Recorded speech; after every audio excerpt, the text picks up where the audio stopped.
এগুলো আনারকলি না? হ্যাঁ আনারকলি। কত করে পিস টাকা? 10 টাকা। 10 টাকা পিস। হ্যাঁ। মচমচে আর তেলে ভাজা না? মচমচে তেলে ভাজা, ভাবি খালি ভাই খুশি, চাচা খালি চাচি খুশি। ওরে ডায়লগ। হ্যাঁ। আপনি নিজেই বানান তো না? আমি নিজেই বানাই। আচ্ছা আচ্ছা। সেই স্বাদ। যদি কাঁদে আমি ওর কাদার দায়িত্ব নিতে পারবো না। বারবার করছি আনারকলি মোল্লা খাজা, খালি খাওয়ারই মজা।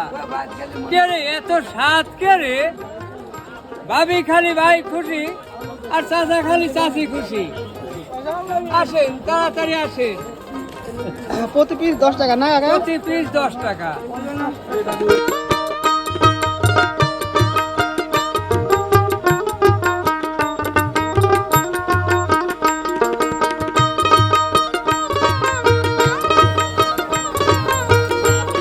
ভাই আনারকলির টেস্ট কিরকম?